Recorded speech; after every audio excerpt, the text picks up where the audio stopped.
There's really one item on the agenda. It has to do with the adoption of the bylaws of the Lake Champlain, Lake George Regional Planning Board.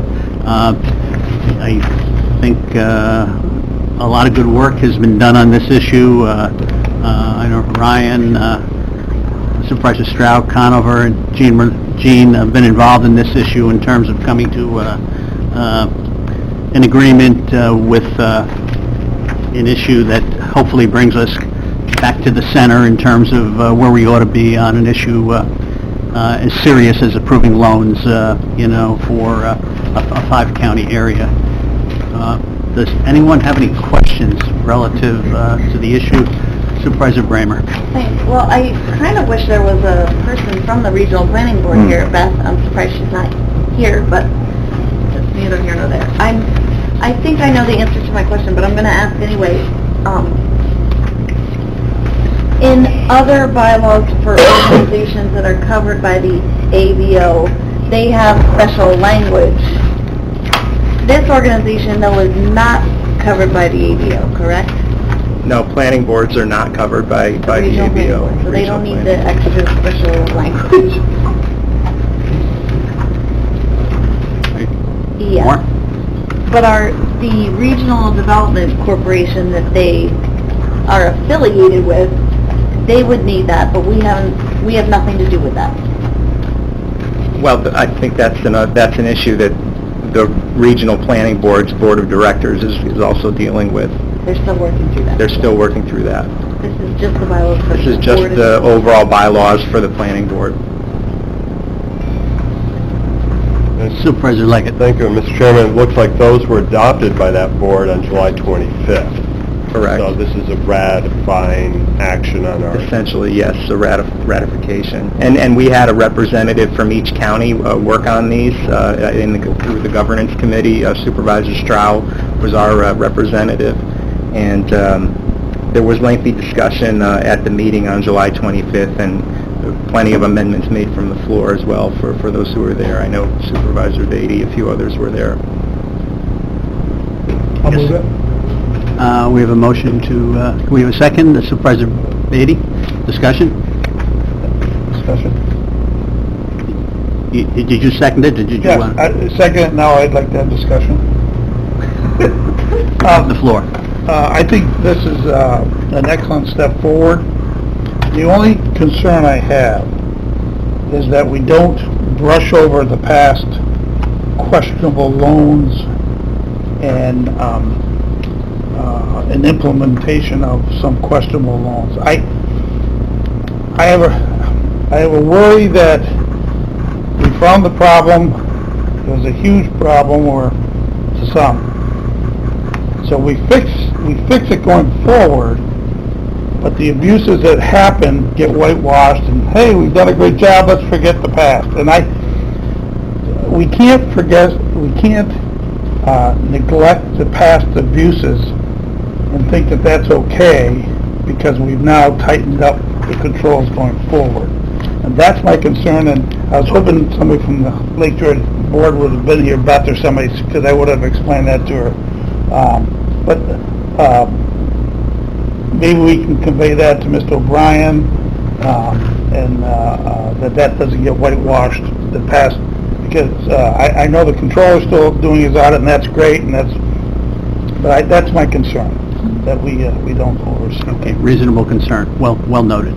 Supervisor Bramer. Yeah, and I think, I don't know this for sure, but I think that the reason they're not covered by the ABO is that they are a creature of this board, and so we're supposed to be watching them, and we're the governance over them. So we cannot just brush over the past mistakes, and we need to make sure that we do not let them happen again.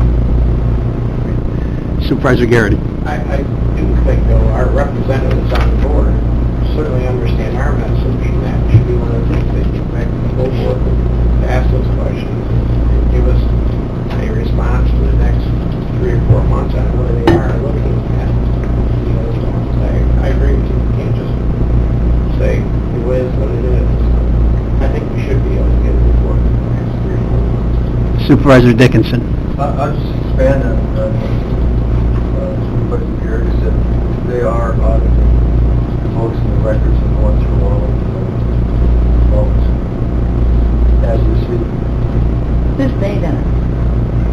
board is contracting somebody I think the fact that the comptroller's office is here, I mean, that's a big-time spotlight on a five-county complex, and probably, again, puts a spotlight on the issue, and hopefully,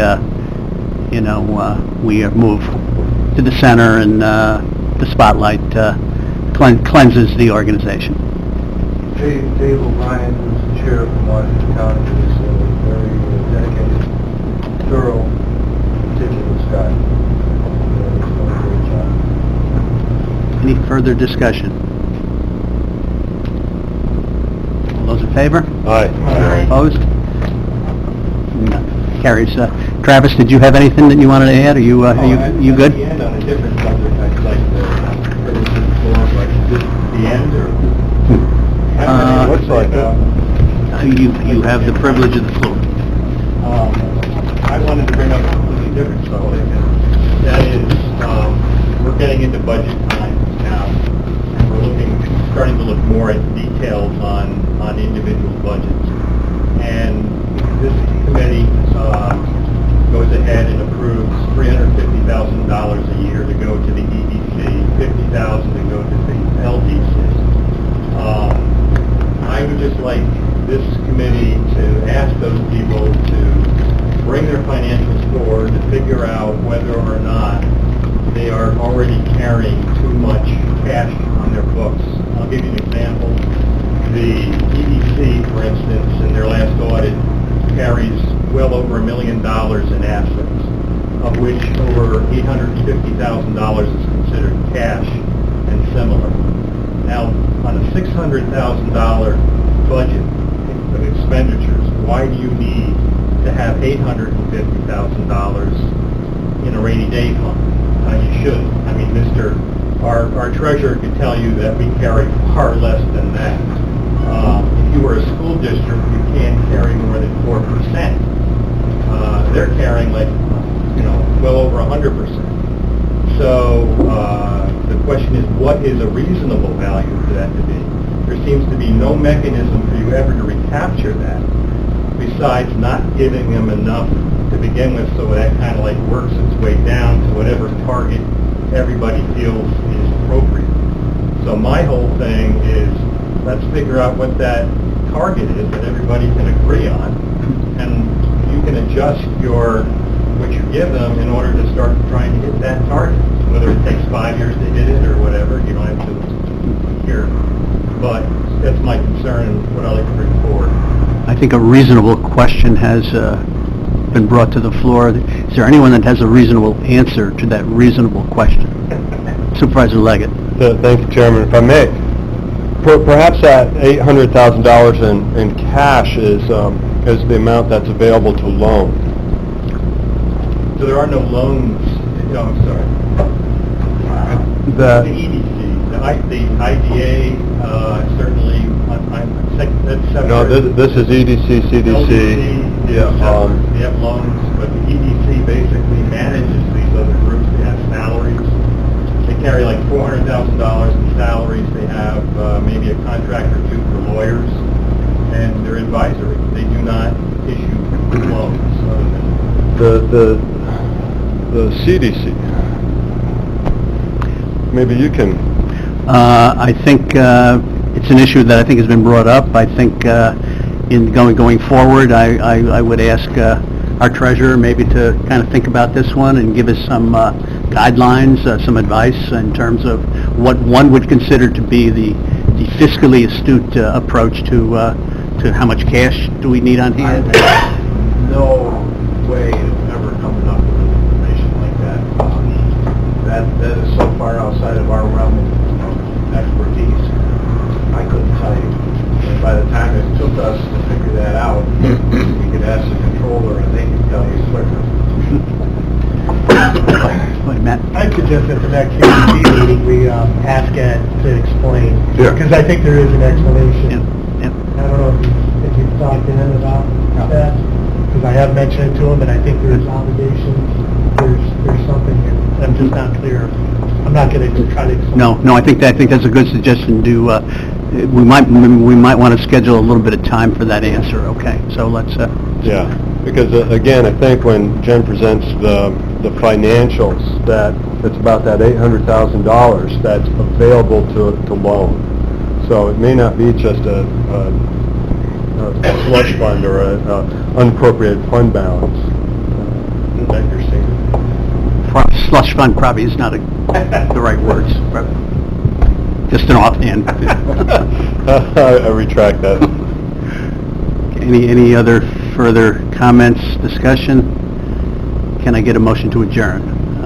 Supervisor Wild, second by Supervisor Beatty. We are adjourned. Thank you. Good day.